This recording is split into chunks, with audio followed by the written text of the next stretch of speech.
Hi, I'm Amy Herzog, and my husband and I pastor V Church in Alexandria, and we have a satellite church to an amazing family of believers in Fargo, North Dakota. And today we have Gene Wilson with us, and thank you so much, Gene, for just coming and being a part of an interview today and just being willing to do that. Gene is the owner of Little Darlings, which is right downtown in Alexandria, Minnesota, and just recently we've had we've just been sickened by a destructive fire that just took out a number of beautiful buildings and businesses in the downtown area, and so we're going to chat with Gene for just a few minutes and have her just be able to share some things of how God has helped her navigate through this time. So once again, thank you so much, Gene. So tell us just a little bit about yourself. Where did you grow up? How did you end up getting to Alexandria? Well, we moved here. We bought a lake home in 2011. And we were weekenders for probably 3 or 4 years. And then we decided we loved it here. So in, 2015 is when I opened Little Darlings. And then my husband was able to work remotely 2 or 3 years ago. So we sold our home in Worthington and made Alexandria our full-time residence. And so we've been here full-time for 3 years. And that's then when you started Little Darlings, yeah. Or was it prior to that? Yeah, well, we bought the building in 2014, and then we opened in 2015, so at the end of 2014. And we, Keith and I did a major, we just gutted it. We totally gutted it, and then we'd had help putting it back together, but we did a lot of the work ourselves. So for those of you that have been in the building, I actually personally never was, because we have just recently moved to Alexandria, but I have heard nothing but amazing things about just the beauty of the building and how it was restored to really its original look, right? Yeah.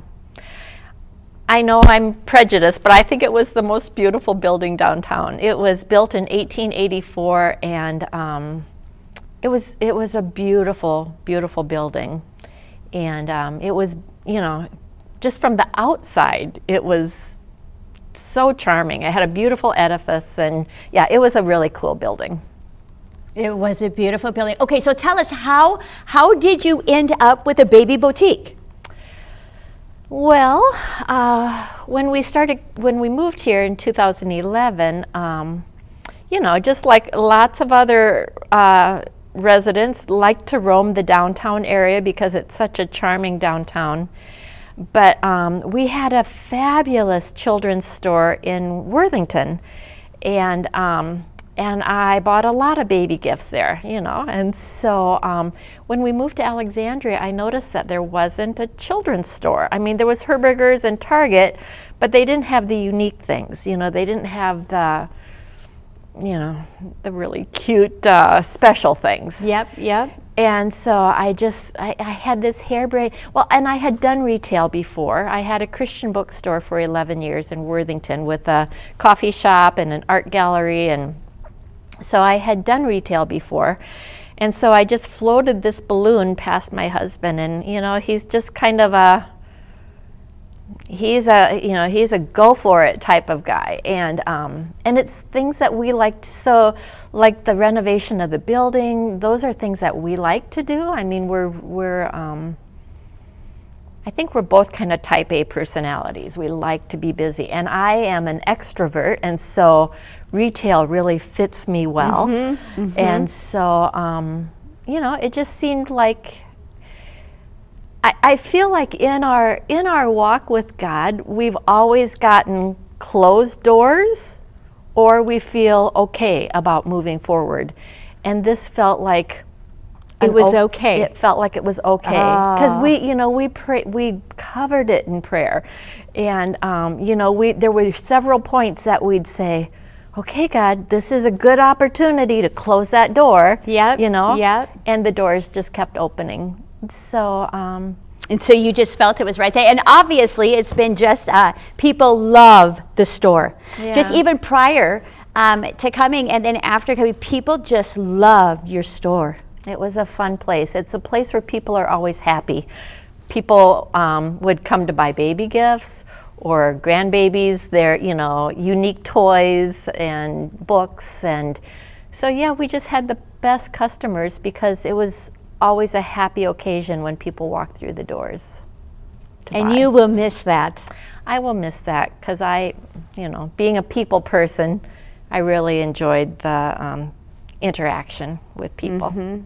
Mm-hmm. So you also had apartments on top of the building, right? And you had just remodeled those finished not too long ago? Yeah, in fact, 1 year ago, Keith and I were just talking about this because we had so the winter, we had remodeled the front apartment because we had an intern at the hospital who rented that. But we had somebody who was moving in April 1st. And so 1 year ago right now, we were just really, it was crunch time. We were really working hard. To meet that deadline to get it ready by April 1st. So, yeah, I've been there. Yeah. Yeah. So they literally were just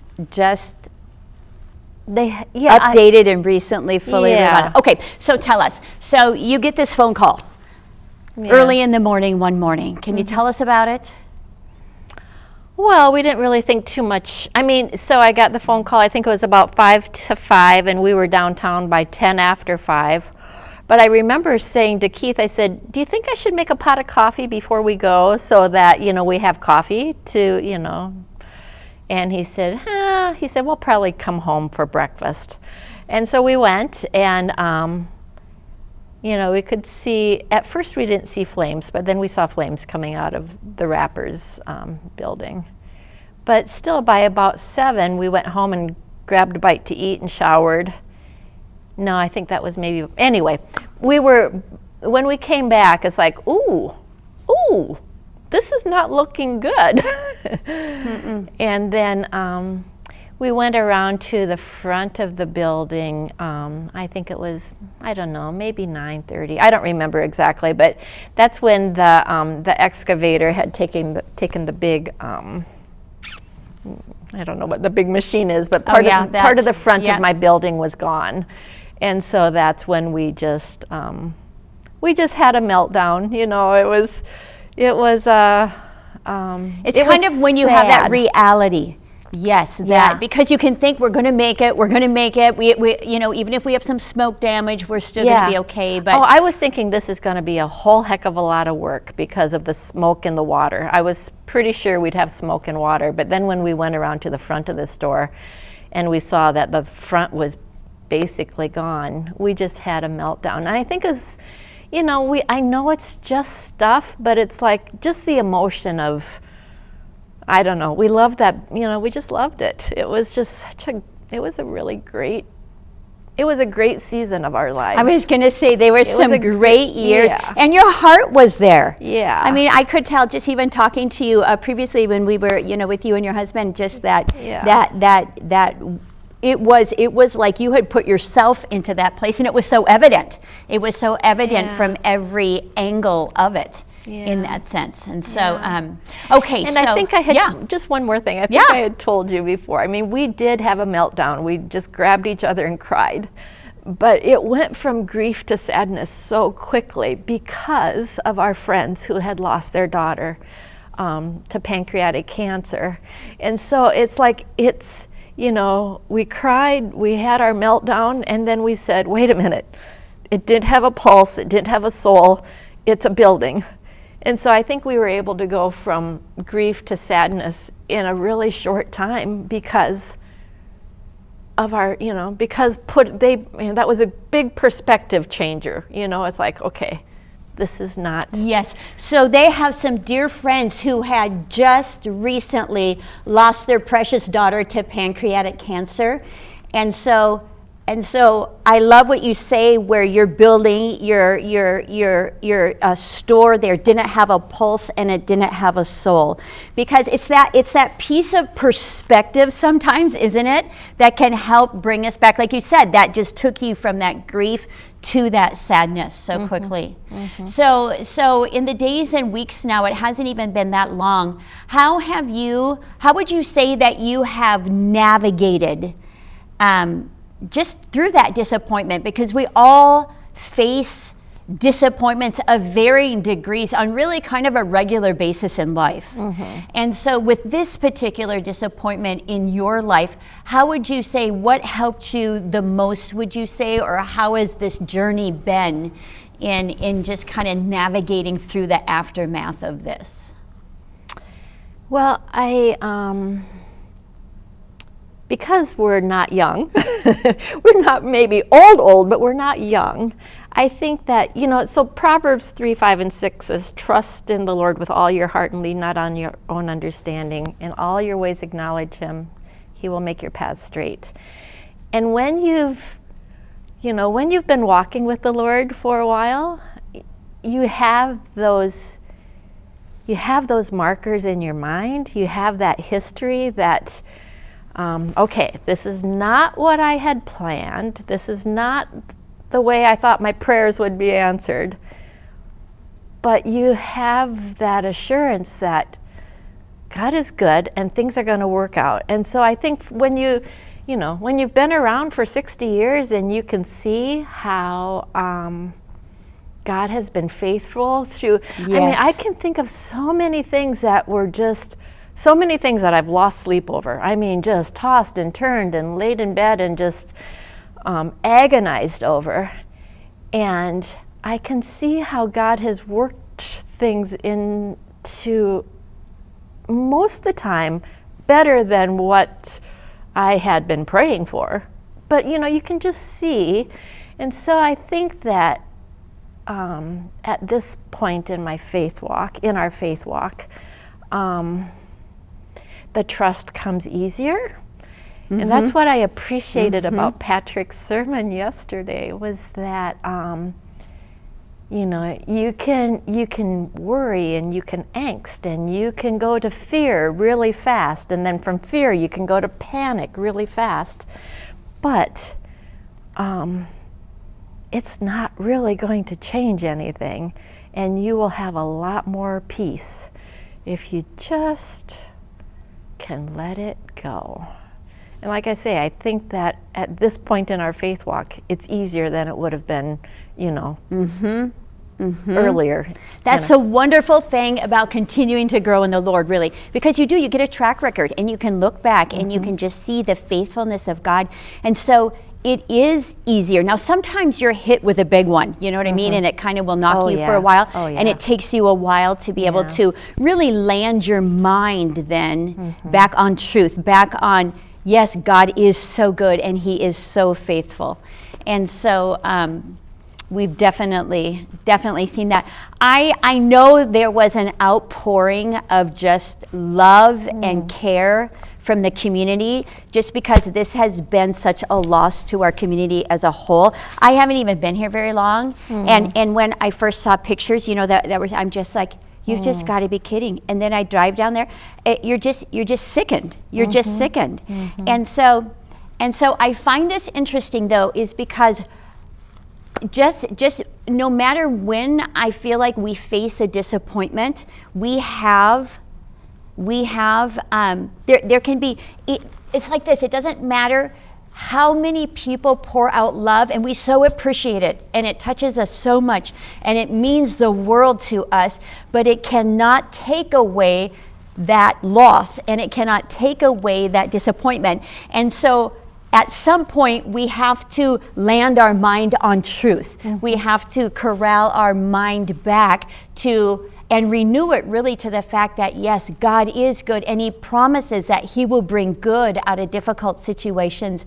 And I know, as you have seen in your life, we have seen in our life as well, when just difficult times that you walk through, and we've actually walked through one fairly recently, and we're still shaking our head at how God has brought about unbelievable good through that situation. And I know you've shared too that you've seen good come out of this already, and that's just who God is. He promises that that He will bring good out of any situation that we're walking through, and so we just want you as people that are with us today, if you're walking through a difficult time, that as a Christ follower, I tell you, we can bank our life on that word that He will bring good out of difficult situations. He will, we can look back over time and see, wow, and a lot of times we'll say it's better. It's better on this other side of it because God is on the other side of it. And when you think about something happening, we don't see God on the other side of it. But yet when we get there, we realize that God is there too. And He has just, no matter where we are, no matter what it is, there are good things that we can take through there. And so even though, especially if you've experienced a really great loss, there's such an outreach of love from people, but still that cannot take away that loss and us relying on the Word of God and the Spirit of God to help us navigate through that and to be able to place our mind then on truth. And so, so is there anything else that you could leave us with the people that have joined with us today? To just bring encouragement to them through a time of disappointment or something that they're walking through that just might seem long and hard, and is this ever going to end, or is there ever going to be a shift in this? What would you say? Well, if you personally are not walking through something hard, most likely you know somebody who is. It is just the gift of encouragement. I mean, I think you had kind of touched on it a little bit earlier, but it was so precious to feel loved and to feel thought about and to feel cared about and acknowledged. You know, just that people acknowledged your pain, that was really precious to me. And I just feel like I didn't recognize it when you're not on, when you're reaching out, when you're just sending somebody a text or an email thinking, or saying I'm thinking of you, it's like, but to be on the receiving end of so many of those, it was really, it just felt like a balm, to my hurts. So That is wonderful. So I think sometimes too is, especially in the loss of a loved one or the loss when somebody has experienced something great, is that even as time goes on, as we think about people and as they come to our mind, is to, yes, pray, but also then to send that encouraging text along, just once again, that I'm thinking about you, and that you're not standing alone in this, really, and that there's people with you to walk with you through this. Right. Yep. So there is good on the other side. Absolutely. Absolutely. Well, thank you once again so much for joining us today, Jean, and just the best to you and your husband. And I don't know exactly what your plans are or what exactly you're planning on doing, and it looks like you don't know exactly what you're planning on either, but God sure does. Yeah. And so the best to both of you as you continue to walk through this and navigate these waters. So once again, thank you for joining us today. Yes, you're welcome. Thanks.